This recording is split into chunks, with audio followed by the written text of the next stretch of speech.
నమస్తే, welcome to federal Telangana. నేను మీ ఫజల్. జీవితం ఆశగా మొదలై ఎలా అగాధంలోకి నెట్టివేయబడుతుందంటానికి అమీనా బేగం, దిలావర్ అహ్మద్ ఖాన్ జీవితాలు అద్దం పడుతున్నాయి. నిరుపేద మహిళ అమీనా బేగం కిషన్ బాగ్, హైదరాబాద్లో ఉన్న కిషన్ బాగ్లో ఉంటుంది.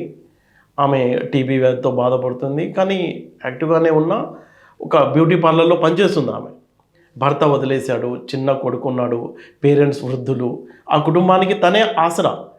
ఏదైనా మెరుగైన జీవితం బాగుపడాలి అంటే దుబాయ్ వెళ్ళి ఏదైనా బ్యూటీ పార్లర్లో పనిచేసుకుందామన్న ఆశపడింది.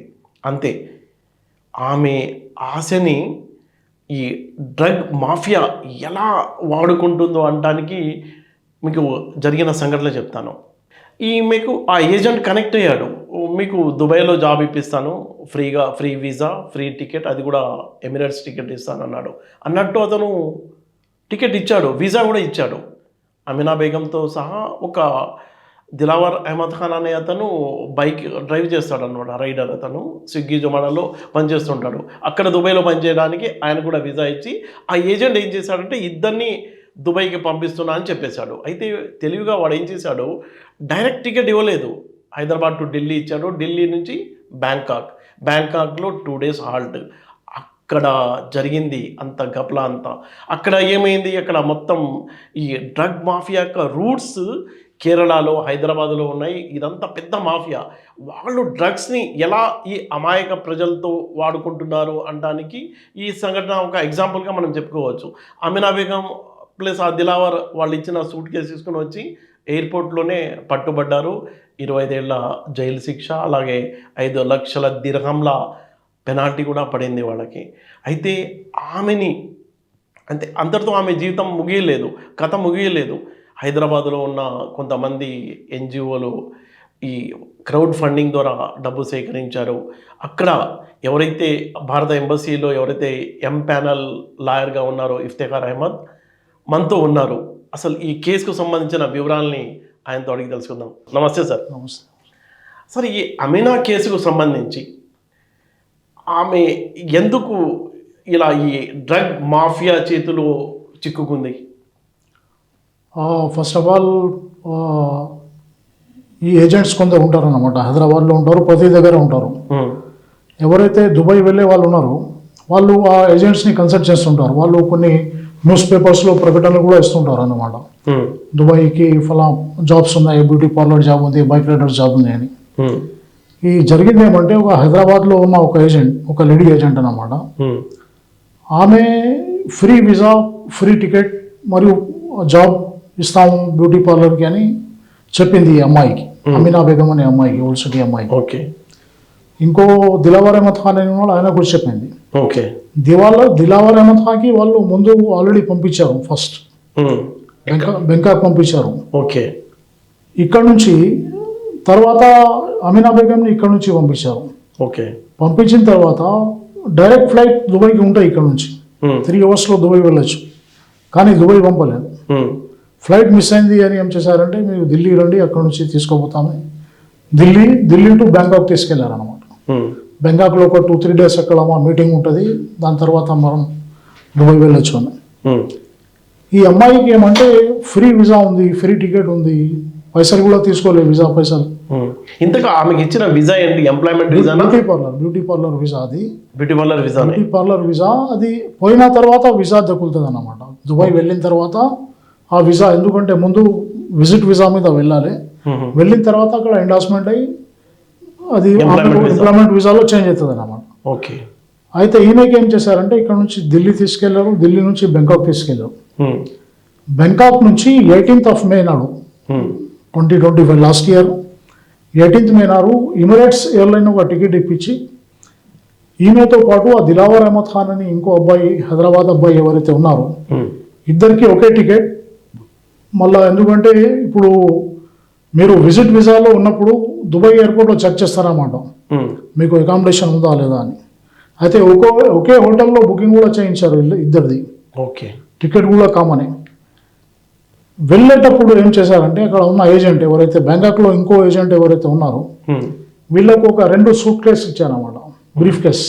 అంటే ఇప్పుడు బ్యాంకాక్ లో ఉన్న ఏజెంట్లు ఎవరైతే ఉన్నారో వాళ్ళు మన ఇండియన్సా లేకపోతే ఇండియన్స్, అక్కడ- అందరు ఇండియన్స్, అందరు ఇండియన్స్. అందరు ఇండియన్స్. కేరళ వాళ్ళు ఉన్నారు, హైదరాబాద్ వాళ్ళు ఉన్నారు, ఉహు, మెయిన్ కేరళ వాడు ఉన్నాడు, ఉహు, వాళ్ళ సంబంధించిన వాళ్ళు ఉన్నారు. గ్యాంగ్ ఉంది ఇది మొత్తం. ఓకే. అయితే ఏం చేశారంటే 2 బ్రీఫ్ కేసులు ఇచ్చారు. ఇచ్చి ఏం చెప్పారంటే దీంట్లో అభాయాస్ అంటే బుర్ఖా ఉంటుంది కదా, ఉహు, అభాయా ప్యాకెట్స్ ఉన్నాయి. మంచిగా ప్యాకెట్స్లో ఎట్లయితే మనం దుస్తులు ఎట్లయితే ప్యాక్ చేస్తారో ప్లాస్టిక్లో, ఉహు, అట్లా షర్ట్ సల్వార్ అవి ప్యాకింగ్లో ఉంటాయి కదా, అటువంటి ప్యాకెట్స్ పెట్టారు. నల్ల ప్యాకెట్స్లో అన్ని బట్టలు ఉన్నాయని పైన బట్ట కప్పి 2 ఇచ్చారు. 3.5 kgది ఒక బ్యాగ్ ఉంది, ఉహు. 3 kgsది ఒక బ్యాగ్ ఉంది. ఏముందండి అందులో? బుర్ఖాస్ ఉన్నాయని చెప్పారు. ఉహు, కానీ బుర్ఖా బదులు ఏముంది అందులో? అది వీళ్ళు దుబాయ్ ఎయిర్పోర్ట్లో వెళ్ళిన తర్వాత ఉహు, వీళ్ళు ఇమిగ్రేషన్ నుంచి బయట వచ్చారు. బయట వచ్చిన తర్వాత లగేజ్ బెల్ట్ పైన వచ్చారన్నమాట. ఉహు, వచ్చి ఆ బ్యాగ్లు తీసుకున్నారన్నమాట. ఆ అబ్బాయి తీసుకున్నాడు, బ్యాగ్స్ తీసుకొని ఒక ట్రాలీ మీద పెట్టుకున్నాడు. ఉహు, ఇద్దరు ఒకటే దగ్గర ఉన్నారు కాబట్టి ఒకటే ట్రాలీ మీద వీళ్ళు ఒక 4 బ్యాగ్స్ పెట్టుకున్నారు అన్నమాట. ఉహు, పెట్టుకొని వెళ్తున్నప్పుడు ఇమీడియట్గా ఇంకో చెకింగ్ ఉంటుంది అక్కడ ఉహు. బెల్ట్ తర్వాత. ఓకే. ఆ బెల్ట్ తర్వాత బెల్ట్లో లేపినప్పుడే వాళ్ళు అక్కడ ఉన్న అధికారులు వచ్చి వాళ్ళని పక్కకు తీసుకెళ్ళారు. ఓకే. మళ్ళీ స్కానింగ్ చేశారు. ఈ స్కానింగ్ చేసి మీ దీంట్లో ఏమున్నాయంటే ఏం లేదు సార్, బుర్ఖాస్ ఉన్నాయన్నారు. సరే దీన్ని చెక్ చేద్దామని పక్క రూమ్లో తీసుకెళ్ళారు. రూమ్లో చెక్ చేస్తున్నప్పుడు యాక్చువల్లీ ఏమంటే ఆ 2 బ్యాగ్స్లో కూడా ఒక బ్యాగ్కి ట్యాగ్ ఉంది. ఉహు, దిలావర్ అహ్మద్ ఖాన్ ఒక ట్యాగ్ ఉంది ఒక బ్యాగ్కి, ఒక బ్యాగ్ వితౌట్ ట్యాగ్ ఉంది. దాని మీద ఎలాంటి ట్యాగ్ లేదన్నమాట. ట్యాగ్ చేస్తారు కదా ఎయిర్పోర్ట్లో, అవును. ఫ్లైట్ టికెట్ లో తీసుకెళ్ళి. ఆ ట్యాగ్ చేస్తారు. అది ట్యాగ్ దిలావర్ అహ్మద్ ఖాన్ది ఒక బ్యాగ్ ఉంది. ఉహు, సెకండ్ బ్యాగ్కి ట్యాగ్ లేదు. అది ఓన్లీ నంబర్ నుంచి లాక్ చేసి ఉంది. అది ఉహు, నంబర్ కోడ్లో లాక్ ఉంది అది బ్రీఫ్ కేస్. అది ఆ 2 కూడా అబ్బాయి లిఫ్ట్ చేశాడు. లిఫ్ట్ చేసి ట్రాలీ మీద పెట్టాడు. ఎందుకంటే ఒకటే కలిసి బయటికి వెళ్ళాలి కదా వీళ్ళు. అవును. ఒకటే ట్రాలీ తీసుకున్నాడు. ట్రాలీ కూడా 2 తీసుకోలేదు, సపరేట్ ట్రాలీ కూడా లేదు. ఉహు, చెక్ చేసి ఎప్పుడైతే వాళ్ళు చూశారో దాంట్లో గంజాయి ప్యాకెట్స్ ఉన్నాయి. ఓకే. ఒక బ్లాక్ కవర్లో లోపల అంతా, బయట బ్లాక్ బట్ట కప్పేసి లోపల అంతా గంజాయి ప్యాకెట్స్. ఉహు, 2 బ్రీఫ్ కేస్ ఓపెన్ చేశారన్నమాట. అడిగారు ఇది ఏమున్నాయంటే బుర్ఖాస్ ఉన్నాయన్నారు. లేదు ఇలా గంజాయి మాకు తెలియదు, ఎవరు ఇచ్చారంటే ఒక ఏజెంట్ ఇచ్చాడు, ఇక్కడ వేరే మనిషి వచ్చి తీసుకెళ్తాడని చెప్పారు. ఓకే. అప్పుడు డైరెక్ట్గా వాళ్ళకు డిటెన్షన్ సెంటర్కి షిఫ్ట్ ఇచ్చారు. ఉహు, ఎయిర్పోర్ట్ టెర్మినల్ 2 పక్కన ఒక దుబాయ్లో డిటెన్షన్ సెంటర్ ఉంది. ఓకే. అబ్బాయికి ఒక డిటెన్షన్ సెంటర్కి, అమ్మాయికి ఒక సెంటర్కి పంపించారు అన్నమాట. ఉహు, అప్పుడే వీళ్ళ అమ్మ నాన్నలకు ఫోన్ చేశారు అక్కడ నుంచి. వాళ్ళు చెప్తారు కదా, ఎవరైనా తెలిసిన వాళ్ళు ఉంటే ఫోన్ చేసుకోండి అని. ఉహు, ఆ అమ్మాయి ఫోన్ చేసి చెప్పింది డిటెన్షన్ సెంటర్ నుంచి ఇట్లా మాకు పట్టుకున్నారు అట్లా అట్లా అని.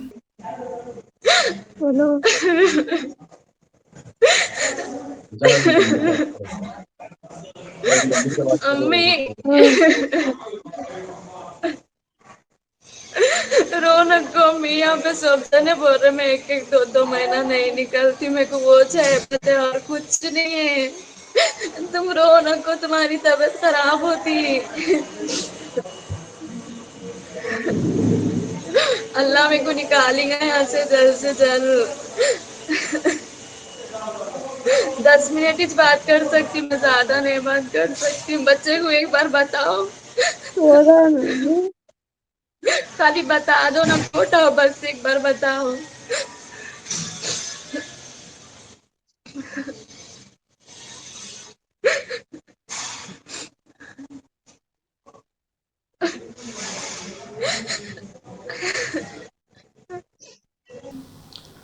వీళ్ళు ఇక్కడ ఎందుకంటే బీద కుటుంబం, అసలు భర్త విడిచిపెట్టాడు, అవును.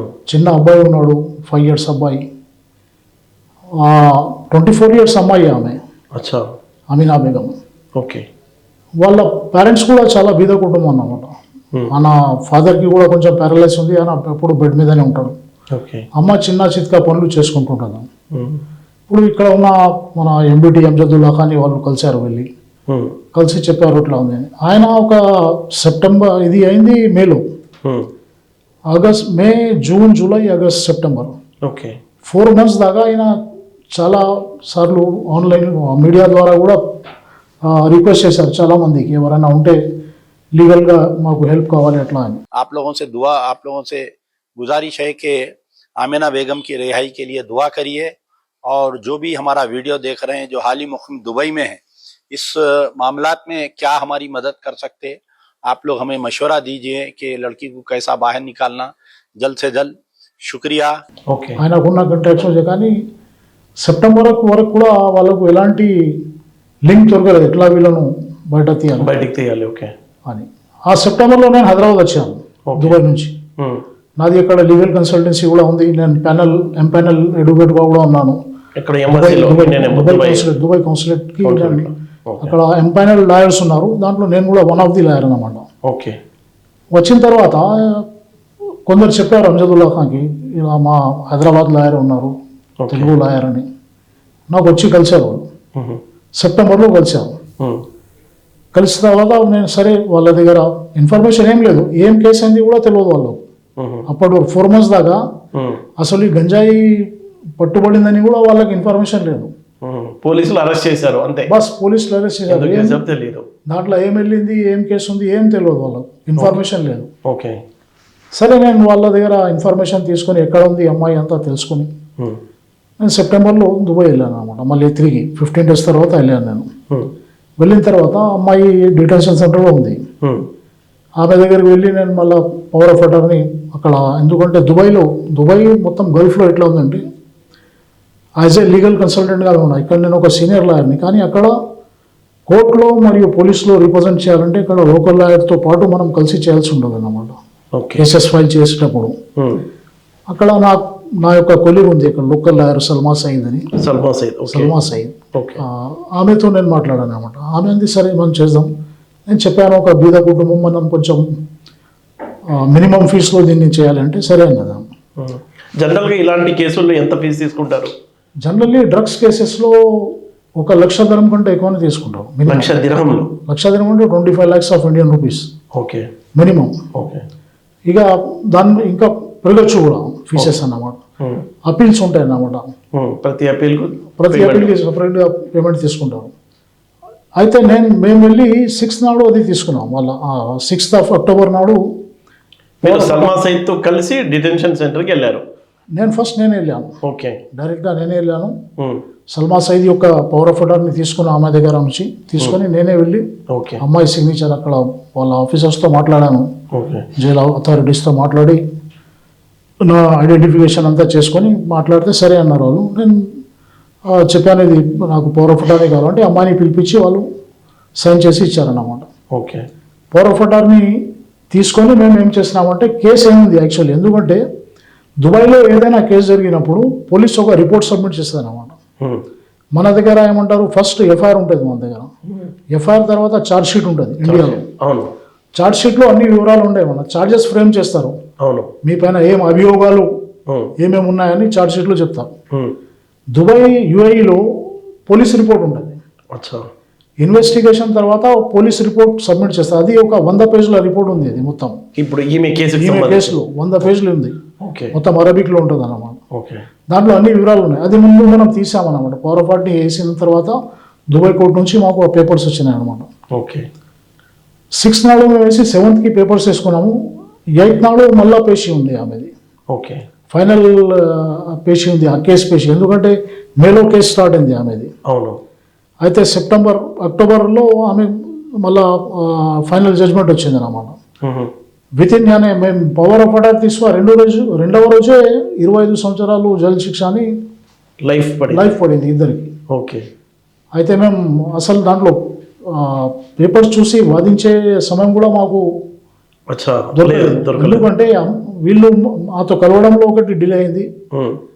డిలే అయిన తర్వాత 4 months గ్యాప్ వచ్చింది కదా. ముందే కలిసి ఉంటే మేము ముందే దాన్ని వెళ్ళి ఏముంది దాన్ని కొంచెం చేసి మేనేజ్ చేసేవాళ్ళం. లేకుంటే ఆర్గ్యుమెంట్ చేసి ముందు నుంచే కేసులో కోర్టులో ఇన్వాల్వ్ అయితే కొంచెం పరిస్థితి వేరే ఉంటుంది. 25 years అయిపోయింది, ఇద్దరికి ఇచ్చేసారన్నమాట. 5 లక్షల జరిమానా. 5 లక్షల జరిమానా ప్రతి ఒక్కరు. ఎస్. ఇప్పుడు 2 ఆప్షన్స్ ఉన్నాయి మీకు. ఒకవేళ అక్కడ శిక్ష పడితే 2 ఆప్షన్స్. శిక్ష పడిన 14 రోజుల లోపల మీరు ఫస్ట్ అపీల్ చేసుకోవాలి. 14 days దాటినే అంటే అపీల్ చేసుకునే అది అవసరం కూడా ఉండదు మీకు, అది అధికారం ఉండదు మీకు. అచ్చా, అప్పీల్ చేసుకునే అవకాశం కూడా లేదు. లేదు. ఓకే. 14 days లోపల చేయాలి. మీ దగ్గర టైం ఉంది 14 days అంటే. మాకుంది. మేము ఎందుకంటే వెరీ సెకండ్ డే జడ్జ్మెంట్ అయింది కాబట్టి ఇక ఏం చేయలేము కదా, జడ్జ్మెంట్ వచ్చింది. అవును. విత్ ఇన్ 14 days లోపల మేము 10th or 12 daysకి మొత్తం స్టడీ చేసి అప్పీల్ చేసినాము అన్నమాట. అమ్మాయితో కూడా వెళ్ళి మాట్లాడాము, మొత్తం తెలుసుకున్నాము ఏమైంది స్టోరీ, అసలు న్యూస్ చెప్పు ఏమైంది అని. ఆ అమ్మాయి ఏం చెప్పిందంటే ఆ బ్యాగ్స్ 2 బ్యాగ్స్ ఏవైతే ఉన్నాయో అసలు నేను దాన్ని టచ్ చేయలేదు. అది దిలావర్ అహ్మద్ ఖాన్ ఏవైతే అబ్బాయి ఉన్నాడో ఆయననే ఆ బ్యాగ్లను తీసుకొని లగేజ్ మీద వేసాడు. తీసుకునేటప్పుడు కూడా ఆయననే తీసుకొని ట్రాలీ మీద వేసాడు. నా ఫింగర్ ప్రింట్స్ లేవు. అది కొంచెం మాకు సాటిస్ఫై అయింది. ఓకే. అది అప్పీల్లో కూడా మేము ఆర్గ్యుమెంట్ చేస్తాము. అమ్మాయి యొక్క ఫింగర్ ప్రింట్స్ దాని మీద లేవు, ఆమె పేరుతో ట్యాగ్ లేదు, ట్యాగ్ కూడా లేదు. అది ఒక బెనిఫిట్ అయింది ఆమెకు. కానీ వాళ్ళు పోలీస్ అక్కడ ఉన్న ప్రాసిక్యూషన్ డిపార్ట్మెంట్ ఏదైనా దానికి ఆబ్జెక్షన్ చేసింది.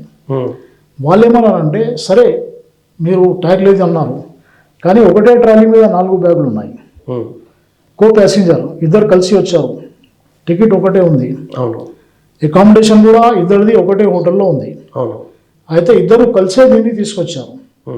ఆ అబ్బాయి కూడా ఏమన్నాడంటే నాది ఒకటే బ్యాగ్ ఉంది, సెకండ్ బ్యాగ్ ఈ అమ్మాయిది అని చెప్పాడు. తన వాంగ్మూలంలో చెప్పాడు. అది రికార్డ్ అయింది. అది ఓకే. రికార్డ్ అయినాక ఈమె డినై చేస్తే ఇది ఈమె తప్పుగా చెప్తుంది, కావాలని తను తప్పించుకోవడానికి ఇలా చెప్తుందని వాళ్ళు ఆర్గ్యుమెంట్ చేశారు. అంటే ఆ లగేజ్ ఏదైతే ఫ్లైట్లో లిమిట్ ఉంటుందో దానికోసం ఇద్దరికి డివైడ్ చేసి పంపించారు వాళ్ళు ఆ ఏజెంట్లు. అది 3.5 kg, 3.6 kg, 3 kgs, 3.5 total 6.5 kg, 6.5 kgs గంజాయి ఉంది దాంట్లో. మిగతా ఏముందో ఆ సూట్ కేసులలో? మిగతా వీళ్ళ బట్టలు అవి ఉంటాయి కదా, ఇప్పుడు ఎవరైతే బయట వెళ్తున్నారో తన బట్టలు తీసుకోపోతాం కదా, ఎట్లయినా జాబ్ చేయడానికి వెళ్తుంటే ఒక అన్ని బట్టలు గిట్టలు చదువుకొని పోయారు వీళ్ళు. అది మిగతా లగేజ్ అది ఉంది అన్నమాట. ఓకే. అయితే ఫస్ట్ మా అప్పీల్ని రిజెక్ట్ చేశారు జడ్జెస్. అప్పీల్లో 3 judges బెంచ్ ఉంటుంది ఇక్కడ, అది రిజెక్ట్ అయింది. ఓకే. రిజెక్ట్ అయిన తర్వాత దానికి మళ్ళీ మనకు టైం 1 month ఉంటుంది అనమాట. ఇది ఫస్ట్ అప్పీల్ మేము వేసాం 15th Octoberకి వేసినాం అన్నమాట. ఓకే. అది ఆర్డర్ వచ్చింది 18th Novemberకి వచ్చింది 2025. ఓకే. ఒక నెల టైం ఉంది. 18th November నుంచి 18th December లోపల. ఫస్ట్ అప్పీల్కి 14 days. ఓకే. సెకండ్ అప్పీల్కి 1 month. ఓకే. ఏ రోజు తీర్పు వచ్చిందో అక్కడ నుంచి 1 month లోపల సెకండ్ అప్పీల్ చేసుకోవాలి. ఓకే. ఇక్కడ మనం ఏం చేస్తామంటే ఫస్ట్ అప్పీల్ ఒకవేళ మనం హైకోర్టులో రిజెక్ట్ అయితే మనం సుప్రీంకోర్టు వెళ్తాం అన్నమాట. ఓకే. అక్కడ కోర్ట్ ఆఫ్ క్యాసెషన్ అని ఉంటుంది, అది దుబాయ్లోనే ఉంటుంది అనమాట. అది సుప్రీంకోర్టే అనుకోండి, కానీ దుబాయ్లోనే కోర్ట్ ఆఫ్ క్యాసెషన్ ఉంటుంది. ఫస్ట్ అప్పీల్ కంటే కొంచెం పెద్ద కోర్టు అన్నమాట. ఓకే. దాంట్లో మేము అప్పీల్ చేసుకున్నాం. విత్ ఇన్ 1 month లోపలనే మేము 17/12కి మనం అప్పీల్ చేసుకున్నాం. మొత్తం ప్రిపేర్ చేసేసినాం. అప్పీల్ కూడా అలో అయింది, నంబర్ కూడా అయింది. ఓకే. నంబర్ అయిన తర్వాత ఈ మధ్యలోనే ఫిబ్రవరిలో మా పేషీ రాలేదు, హియరింగ్ రాలేదు. అయితే మేము వెళ్ళి అడిగామన్నమాట, మా హియరింగ్ రావట్లేదు, ఏముంది ఏం కథ అని. అయితే ప్రాసిక్యూషన్ వాళ్ళు మాకు పిలిచి ఏం చెప్పారంటే మేమంతా స్టడీ చేసినాము ఈ అమ్మాయి కేసుని. ఓకే. మేము ఇప్పుడు రంజాన్ స్టార్ట్ అవుతుంది కాబట్టి మేము ఆమెని రిలీజ్ చేస్తాము, పార్డన్ ఇస్తున్నాం. ఎందుకంటే మేము దీంతో పాటు మర్సీ పిటిషన్ కూడా వేసుకున్నాం అన్నమాట. ఓకే. అక్కడ ఉన్న రాజుకి మర్సీ పిటిషన్ కూడా పెట్టుకున్నాం అన్నమాట. ఓకే. అయితే మర్సీలో అమ్మాయి పేరు వస్తుంది కాబట్టి ఈ అప్పీల్ మీద మేము కేసుగా కొనసాగించాం, దీన్ని క్లోజ్ చేస్తామని చెప్పారు అన్నమాట. ఓకే. అప్పుడు మేము సాటిస్ఫై అవ్వము. అంటే వాళ్ళు కూడా నమ్మారు ఇది నిజంగా మోసానికి గురయ్యారు అని. మోసానికి గురయ్యారు, నమ్మారు. ఇంకోటి ఈ చిన్న అబ్బాయి ఉన్నాడు కదా 5 years, జిషాన్ అని అబ్బాయి ఉన్నాడు, ఆమె కొడుకు అమీనా బేగం కొడుకు. ఆయన ఒక బర్త్ సర్టిఫికేట్స్ అన్ని మేము ఇక్కడ నుంచి తెప్పించి అన్ని అటాచ్ చేసినాం. హ్యుమానిటేరియన్ గ్రౌండ్ మీద కూడా మానవతా దృక్పథంతో అయినా ఈ అమ్మాయికి, ఎందుకంటే ఈ అమ్మాయి తప్పు కాదు, ఏజెంట్ ఇచ్చాడు, ఆ అబ్బాయితో పాటు ఈమె వచ్చింది, షీఈ్ ఇన్నోసెంట్, ఆమెకు తెలియదు, అయినా కూడా బ్యాగ్ కూడా క్యారీ చేయాలి అన్నీ చెప్పానమాట. కానీ అక్కడ ఎట్లా ఉంటుందంటే చాలా పెద్ద నేరం అంటే డ్రగ్స్లో అసలు ఎవరికి ఇవ్వరు. ఇది నేను అనుకుంటా చాలా రేర్ కేసు ఇది. అవును, ఇంతవరకు వినలా నేను. 25 ఏళ్ళు జైలు శిక్ష పడి 10 నెలల్లో బయటకు రావడం అంటే అది కూడా ఫస్ట్ అప్పీల్ రిజెక్ట్ అయింది. అవును, ఫస్ట్ అప్పీల్లో వాళ్ళు ప్రాసిక్యూషన్ డిపార్ట్మెంట్ వాళ్ళే డైరెక్ట్గా మాకు అపోజ్ చేశారు. అసలు విడిచిపెట్టే ప్రసక్తే లేదు, ఆమె అమ్మాయి ఇన్వాల్వ్మెంట్ ఉంది దాంట్లో, ఆమె తప్పుగా చెప్తుంది, తను అక్కడ నుంచి ఆ కేసు నుంచి తప్పించడానికి అట్లా చెప్తుందని. ఓకే, అంటే మీరు ప్రిపేర్ చేసిన డాక్యుమెంటేషన్ కానీ మీ లాయర్ సయీద్ కూడా ఆమె ఆర్గ్యుమెంట్ బాగా వాళ్ళకి బాగా చేసింది. మహిళ కాబట్టి అడ్వకేట్ కూడా మహిళా అడ్వకేట్ ని పెట్టడంలో కూడా అది మా యొక్క అది ఇంటెన్షన్ ఉండేది అన్నమాట. ఎందుకంటే మహిళ ఉంటే కొంచెం మంచిగా ఉంటుంది. ఓకే, అదేవిధంగా వాళ్ళు మొత్తం ఇంకోటి ఏముంది అంటే అక్కడ పార్డన్ కూడా దాంట్లో స్టేజెస్ ఉంటాయి అన్నమాట. పార్డన్ డైరెక్ట్ ఎందుకంటే అక్కడ ఉన్న రాజు ఎవరైతే ఉన్నారు, దుబాయ్ రాజు షేక్ మొహమ్మద్ బిన్ రాషిద్ అల్ మఖ్తూమ్, ఇప్పుడు ప్రస్తుతం ఆయన దుబాయ్ కింగ్ అన్నమాట. ఎందుకంటే యూఏఈలో 7 స్టేట్స్ ఉన్నాయి, ప్రతి స్టేట్కి ఒక కింగ్ ఉన్నాడు, అందుకే యునైటెడ్ అరబ్ ఎమిరేట్స్ అంటాం అన్నమాట. ఓకే, ఈ కేసు జరిగింది దుబాయ్లో. అయితే వీళ్ళు ఏం చేస్తారంటే ప్రతి రంజాన్ నెలలో న్యూ ఇయర్ వేళ కూడా కొంచెం చెల్లుకుంటే వాళ్ళ ఒక నేషనల్ డే అని ఉంటుంది, యూఏఈ యొక్క national day. Okay, national day సందర్భంగా ప్లస్ రంజాన్లో కొందరికి క్షమాభిక్ష చేస్తారన్నమాట. ఓకే, జైల్లో ఉన్న మందికి పార్డన్ ఇస్తారు వాళ్ళు. ఇంకా ఇది చాలా దినాల నుంచి నడుస్తూనే వస్తుంది. దాంట్లో ఎవరికి ఇస్తారంటే మర్డర్ కేసెస్లో ఉన్న వాళ్ళకి ఇవ్వరు, ఇంకా ఫైనాన్షియల్ కేసెస్లో ఉన్న వాళ్ళకి ఇవ్వరు, ఓకే, డ్రగ్స్ కేసెస్లో కూడా సీరియస్ అఫెన్స్ ఉన్న వాళ్ళకి ఇవ్వరు, ఓకే, చిన్న చిత్కా ఎవరైతే తప్పులు చేస్తారో వాళ్ళకి ఇస్తారన్నమాట. కానీ గంజాయి అంటే పెద్ద వాల్యూ కూడా ఉండకపోవచ్చు కదా, రేటు వాల్యూ కాదు, అది సమ్ కోట్లలో ఉంటుంది. అది 6.5 kg గంజాయికి అంత రేటు ఉందా? అక్కడ బ్యాన్ కదా. ఓకే, మాదక ద్రవ్యాలు అసలు దుబాయ్ యూఏఈలో బ్యాన్, మొత్తం గల్ఫ్లోనే బ్యాన్. అవును, ఈవెన్ ఈ గసగసాలు అంటాం కదా మనం, హష్కష్ కూడా మనం ఇక్కడ వంటకాల్లో వాడతాం. మన ఇంట్లో కూడా, మీ ఇంట్లో మా ఇంట్లో ఉంటుంది, మేము వాడతాం. కానీ అది కూడా డ్రగ్స్ కిందకు వస్తుంది. మీరు 10 grams కూడా గసగసాలు దుబాయ్కి తీసుకెళ్తే జైలు మీరు పక్కా జైలుకి పోతారు. ఇప్పుడు ఈ 6.5 kg గంజాయి అది పెద్ద ఇష్యూ అన్నమాట. 6.5 kg 100 grams దొరికితేనే 5 years 10 years jail శిక్ష పడుతుంది. అక్కడ 100 grams కంటే తక్కువ ఉంటే ఒక శిక్ష ఉంటుంది, 100 grams దాటిన తర్వాత మళ్ళీ లైఫే ఉంటుంది. ఓకే, అది అక్కడ ఉన్న క్రిమినల్ లా ప్రకారం చెప్తున్నాను, అక్కడ యూఏఈ క్రిమినల్ లా ప్రకారం. ఓకే, అయితే లక్కీలీ వాళ్ళు చెప్పడం జరిగింది. సరే, అప్పుడు ఏం చేసినామంటే టికెట్ మీరు బుక్ చేసి పంపేయడం అని చెప్పారు. అచ్చా, ఎవరు పంపిస్తారు, ఎవరు చెప్తారు? అది జైల్ అథారిటీస్ చెప్తారు. ఏ జైలు? అవీర్ జైల్లో అవీర్ మహిళా జైల్లో ఉన్న అధికారులు చెప్పారు అన్నమాట. ఓకే, ఎవరు మీకు మెయిల్ చేశారు? మా అడ్వకేట్ వెళ్ళింది. ఓకే, ప్రాసిక్యూషన్ డిపార్ట్మెంట్కి వెళ్తే వాళ్ళు చెప్పారన్నమాట, అల్లవీర్ జైలుకి వెళ్ళి మీరు కనుక్కోండి, ఇట్లా ఇది లిస్ట్లో పేరు ఉంది అమ్మాయిది, కన్సిడర్ చేసినామని చెప్పారు. ఓకే, చేస్తే అక్కడ వెళ్తే అడిగితే సరే మీరు టికెట్ పంపించని చెప్పారు.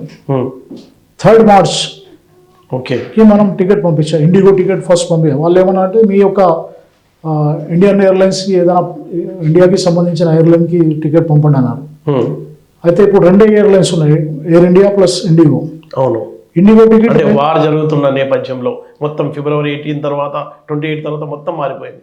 28కి బిఫోరే మేము 3వ తారీఖు ఎందుకంటే 1 week బిఫోర్ మేము టికెట్ పంపాలి. అవును, ఎందుకంటే వాళ్ళ డాక్యుమెంట్ డిపోర్టేషన్ పేపర్స్ అన్ని రెడీ చేయాలి కాబట్టి 1 week బిఫోరే మేము 3rd March 26 యొక్క టికెట్ ఇండిగోది పంపాము అన్నమాట. ఓకే, పంపిన 28th Februaryకి అక్కడ పరిస్థితులన్నీ మారిపోయినాయి. అవును, అన్ని ఎయిర్పోర్ట్లు మూతపడ్డాయి, ఇండిగో ఫ్లైట్స్ అన్ని క్యాన్సిల్ అయిపోయినాయి.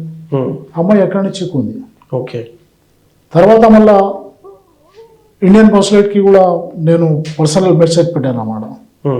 ఎందుకంటే నేను ఆల్రెడీ అప్పుడు ఇండియాలో ఉన్నాను, వచ్చేసాను అన్నమాట. ఇండియాలో ఉన్నాను నేను, రంజాన్ ఉన్నది కాబట్టి నేను వచ్చాను ఇక్కడ. ఓకే, వస్తే మళ్ళీ ఇది క్యాన్సల్ అయింది కాబట్టి నేను మళ్ళీ మెయిల్ పెట్టాను. ఓకే, ఎందుకంటే నేను అక్కడ లేను కాబట్టి మా లోకల్ లాయర్కి కూడా చెప్పాను. ఓకే, అయితే వాళ్ళు ఇండియన్ ఎంబసీ వాళ్ళు కూడా వెళ్ళారు అక్కడ. వెళ్ళి 12th Marchకి వాళ్ళు వెళ్ళారు. వెళ్ళి మళ్ళీ ఒకసారి వాళ్ళు కనుక్కొని అక్కడ మా ఒక ఆఫీసర్ అతీక్ రెహమాన్ అని, ఓకే, ఆయన ఫస్ట్లో కూడా వెళ్ళాడు. ఓకే, కౌన్సిలేట్ జనరల్ ఆఫీసర్ అన్నమాట. ఆయన జైల్స్కి వెళ్ళి ఎంక్వైరీస్ చేస్తారన్నమాట రిప్రజెంటేషన్ మీద. ఓకే, అయితే ఫస్ట్లో కూడా ఆయన అమ్మాయి పట్టుబడినప్పుడు కూడా ఒకసారి వెళ్ళి ఆయన కనుక్కున్నాడు ఆమె ఏం విషయం అనేది. వాళ్ళు యాక్సెస్ ఇస్తారనమాట. ఓకే, అయితే మొన్న ఆయన వెళ్ళి కనుక్కొని మళ్ళీ నాకు మెయిల్ పెట్టాడు అనమాట. మీరు అది ఇండిగోది అయితే క్యాన్సిల్ అయింది, దానికి మళ్ళీ రీషెడ్యూల్ చేయకండి, మీరు ఎమిరేట్స్ ఎయిర్లైన్ది టికెట్ ఇచ్చి immediate మెయిల్ చేయండి, జైలుకి మెయిల్ పెట్టండి, పంపిస్తాం. మళ్ళీ ఇక్కడ నుంచి మళ్ళీ మేము ఎమిరేట్స్ ఎయిర్లైన్ ఒక టికెట్ బుక్ చేసి 24th మార్చ్ది టికెట్ బుక్ చేసినాం అన్నమాట. ఓకే. బుక్ చేసి పంపించాము, 1 వీక్ బిఫోరే పంపించాము. అప్పటికి కూడా మాకు ఏమంటే మళ్ళీ ఏదైనా ఎయిర్లైన్ ఆగిపోతే మళ్ళీ ఎయిర్పోర్ట్ క్లోజ్ అయిపోతే కష్టమని అది ఫ్లైట్ అక్కడ నుంచి ఎగిరే వరకు కూడా మేము ఆన్లైన్లో చెక్ చేస్తున్నాం, ఫ్లైట్ ఎగిరిందా లేదా టెన్షన్ ఉంది. ఓకే. ఎందుకంటే ఒక ఫ్లైట్ ఆల్రెడీ క్యాన్సిల్ అయింది. అవును. 3వ తారీఖు నాడు వచ్చే అమ్మాయి 24th వరకు రాలేదు, 21 దినాలు అసలు ఇంకా శిక్ష ఎక్స్ట్రా అనుభవించిందన్నమాట. అవును. అయితే సరే ఆన్లైన్ చెక్ చేసినాము, ఫ్లైట్ ఎగిరింది, అర్ధ గంట దాటిపోయింది, సముద్రం మీద వచ్చేసింది అంటే అప్పుడు అమ్మాయి కూడా ఏం చేసిందంటే ఫ్లైట్లో కూర్చున్నారు. ఎందుకంటే అక్కడ పోలీస్ వాళ్ళే తీసుకొచ్చి మొత్తం డిపోర్టేషన్ ప్రాసెస్ కంప్లీట్ చేస్తారన్నమాట. ఓకే. జైలు నుంచి డైరెక్ట్గా వాళ్ళు ఎయిర్పోర్ట్ తీసుకొస్తారు, ఇమిగ్రేషన్ చేయించి సీట్లో కూర్చోబెడతారన్నమాట. కూర్చోబెట్టి అక్కడ ఉన్న ఎయిర్ హోస్టెస్కి చెప్తారు ఈ అమ్మాయికి దుబాయ్ హైదరాబాద్లో డ్రాప్ చేయాలని. ఓకే. ఆ అమ్మాయి అక్కడ పక్కన ఉన్న ప్యాసింజర్ కూడా ఫోన్ తీసుకొని వాళ్ళ అమ్మకు ఫోన్ చేసింది, ఓకే నేను ఫ్లైట్లో కూర్చున్నాను. రాత్రి 25th మార్నింగ్ ఇక్కడ అమ్మాయి దిగింది అన్నమాట, ఓకే. 2 గంటలకు రాత్రి. ఓకే. ఇక అందరూ సంతోషపడ్డారు.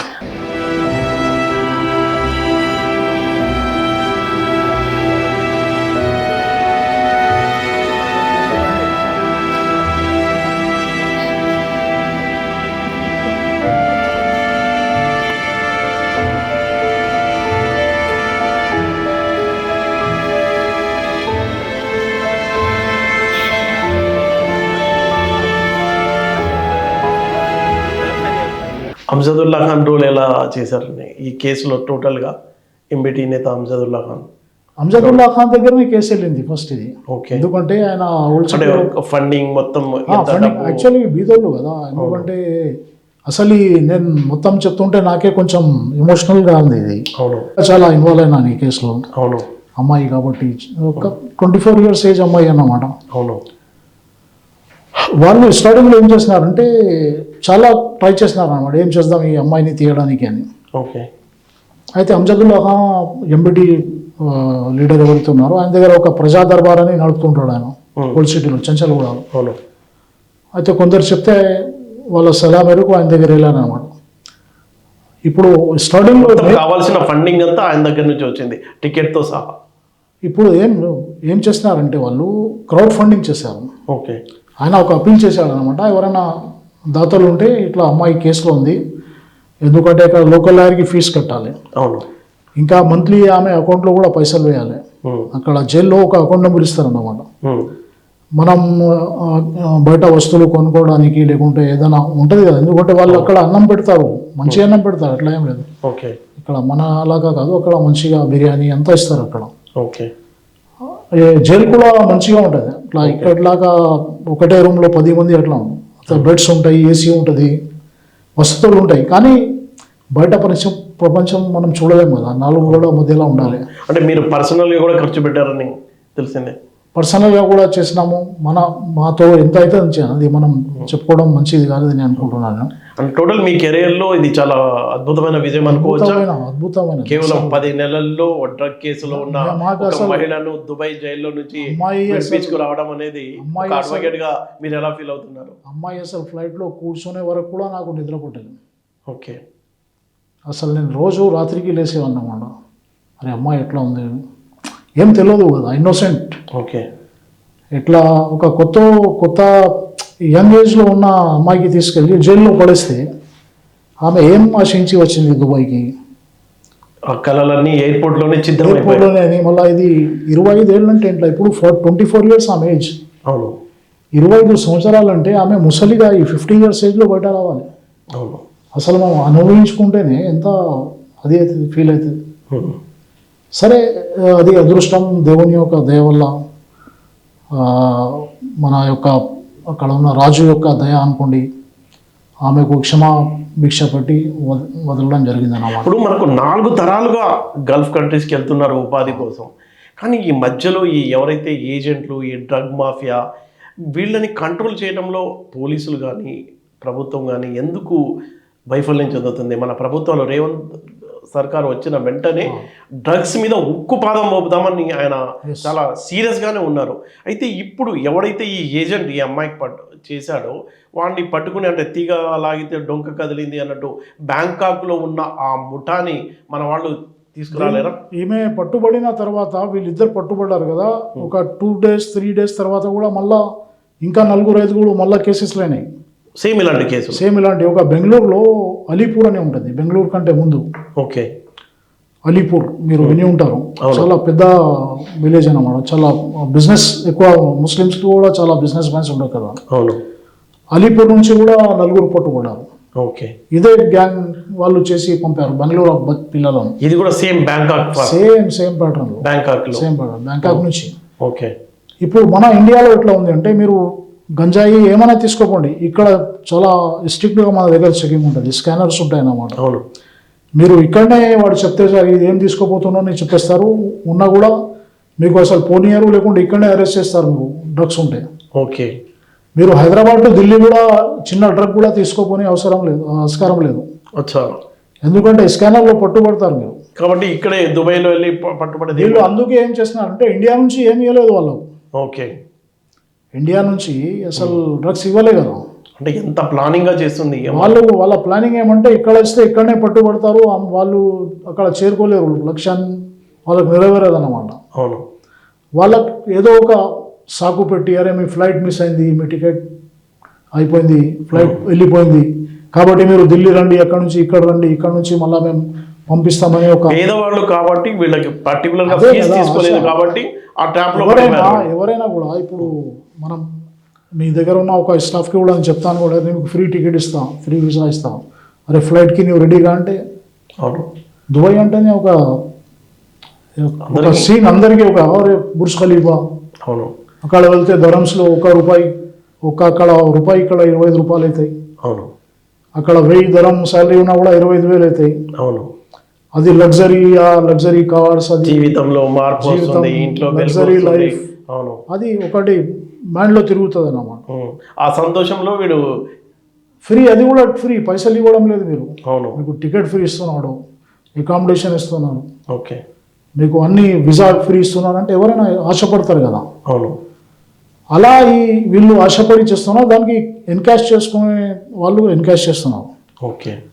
అయితే వీళ్ళు కూడా ఇప్పుడు ఎవరైతే సరే వీళ్ళైతే ఆశపడిపోయారు, కానీ చాలామంది ఏం చేస్తారంటే, ఇప్పుడు జనరల్ విజిట్ మీద వెళ్ళే వాళ్ళు ఉన్నారు, లేకుంటే జాబ్ చేసే వాళ్ళు ఉన్నారు. చాలామంది ఏం చేస్తారు, రే భయ్ మీ దుబాయ్ వెళ్తున్నారా, మావాడు ఉన్నాడు, కొంచెం ఈ పార్సల్ ఇచ్చేయండి అని చెప్తారు.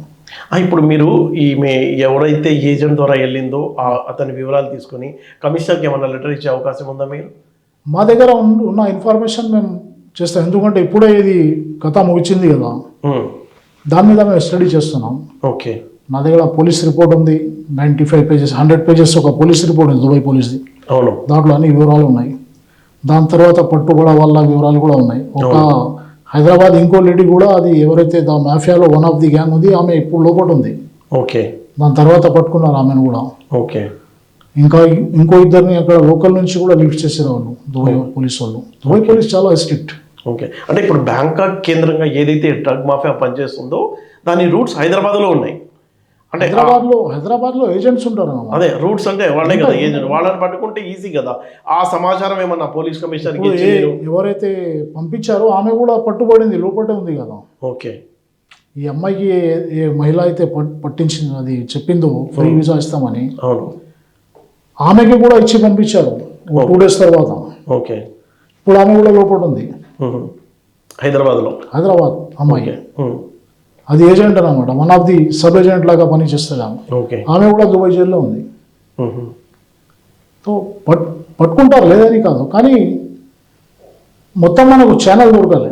ఓకే. ఇప్పుడు కేరళ వాడు ఉన్నాడు, వాడు పట్టుబడాలి, 1 by 1 లింక్ పట్టుబడితే అవుతుంది. దుబాయ్లో ఎట్లా ఉంది అంటే, దుబాయ్లో జరిగిన దానికి వాళ్ళు చూసుకుంటారు, బయట ఏం జరుగుతున్నది వాళ్ళకు అది లేదు కదా. ఇప్పుడు మనం ఇండియా పోలీస్ ఉంది, బ్యాంకాక్లో ఏదైనా తప్పు జరిగితే మన ఇండియా పోలీస్ పోయి అక్కడ కేసు బుక్ చేయదు కదా. అవును. జ్యూరిడిక్షన్ అనేది ఉంటుంది కదా, ప్రతి కంట్రీకి ఒక జ్యూరిడిక్షన్ ఉంటుంది. అవును. అక్కడ చేసిన తప్పుకి అక్కడ పట్టుకుంటారు, అక్కడ శిక్ష ఇస్తారు. ఓకే.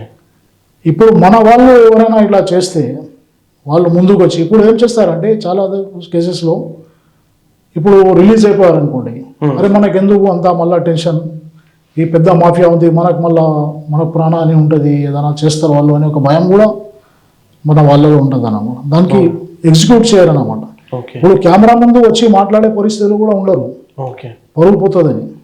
మీరు ఎయిర్పోర్ట్కి వెళ్ళినట్టున్నారు అమీనా బేగంని రిసీవ్ రిసీవ్ చేసుకున్నాం కదా. మీరు అమ్జదుల్లా వెళ్ళి వాళ్ళ ఫ్యామిలీ కూడా వెళ్ళినట్టు. వాళ్ళ ఫ్యామిలీ వాళ్ళు వచ్చారు, వాళ్ళు అక్కడనే రాత్రికి వెళ్ళి ఆమెను రిసీవ్ చేసుకొని మళ్ళీ ఇంటికి పంపించాను అన్నమాట. ఓకే. అది ఎందుకంటే బాధ్యత కదా. అవును.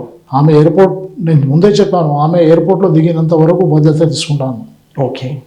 అది by grace of the god Allah అది సక్సెస్ అయింది. ఓకే. అలా ముగిసిందండి అమీనా బేగం కథ, సుఖాంతమైంది. ఇంకా దిలావర్ అహ్మద్ జైల్లోనే ఉన్నాడు. అంటే ఎవడో ఈ అమాయకులు పేదలు ఎంతో ఆశతో బతుకులో మార్పు తెచ్చుకోవాలి, జీవితంలో వెలుగు తెచ్చుకోవాలని దుబాయ్ వెళ్ళి ఇలా జైలు పాలయ్యారు. అంటే వాడు ఏదో ఫ్రీ టికెట్ ఇచ్చాడు, ఫ్రీ వీసా ఇచ్చాడన్న ఆ సంతోషంలో ఏజెంట్ ఇచ్చే ఏదైతే పార్సిల్ ఉందో ఆయన్ని ఆ పార్సిల్ ఓపెన్ చేసి ఆ పార్సిల్లో ఏముంది అని చూడకుండా గుడ్డిగా నమ్మి ఎవరైనా పార్సిల్ తీసుకెళ్తే వాళ్ళ దుస్థితి ఎంత దారుణంగా ఉంటుంది అనేది అమీనా బేగం దిలావర్ చరిత్ర మరోసారి ఒక హెచ్చరికలాగా అద్దం పడుతుంది అందరికీ.